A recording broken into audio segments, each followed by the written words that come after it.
কত রকমের মাছ ধরলাম, তেলাপিয়া ফিশ, গাপ্পি ফিশ। জানতে গেলে ভিডিওটা শেষ অবধি দেখতে হবে।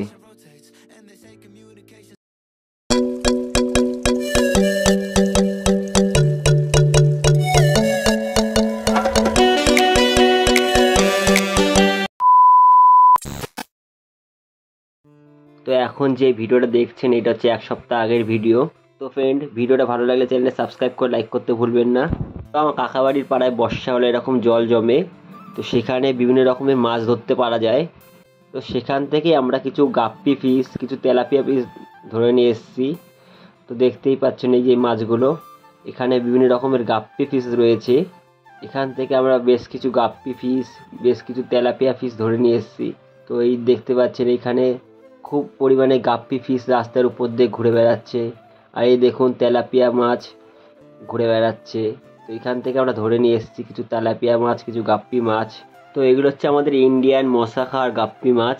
তো দেখতেই পাচ্ছেন কালারগুলো খুবই সুন্দর। এই মাছগুলো আমরা একটা বাইরে পন্ড বানাচ্ছি, সেখানে রাখবো বলে ধরে নিয়ে এসেছি। আর এই জায়গায় গাপ্পি আর তেলাপিয়া বাদেও আরও বিভিন্ন রকম মাছ ঘোরাফেরা করছে। তো সেখান থেকে আরও কিছু মাছ ধরে নিয়ে আসলাম, যেমন ইন্ডিয়ান বাব। বিভিন্ন রকম মাছ ধরেছি, যে মাছগুলোর আমি নামও জানি না। কোনো এক ভিডিও দেখাবো সেই মাছগুলো তোমাদেরকে। তো এইখান থেকে আমরা কিছু মাছ কালেক্ট করলাম আমাদের বাইরের পন্ডের জন্য।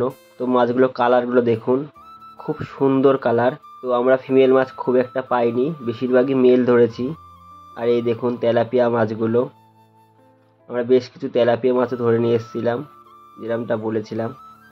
তো দেখতেই পাচ্ছেন সবগুলো 2 থেকে 2.5 ইঞ্চি সাইজ এই তেলাপিয়া মাছগুলো। তো এইগুলো আমরা এই পন্ডে রেখেছি যাতে কোনো মশার লার্ভা বা এই ধরনের জিনিস না তৈরি হয়। তো তোমাদের কেমন লাগছে কমেন্ট করে বলবে। আর ভিডিওটা ভালো লাগলে চ্যানেলটা সাবস্ক্রাইব করে লাইক করতে ভুলবেন না। তো এই ছিল আমার মাছ ধরার অভিজ্ঞতা। তো আপনাদের কেমন লাগছে কমেন্ট করে জানাবেন।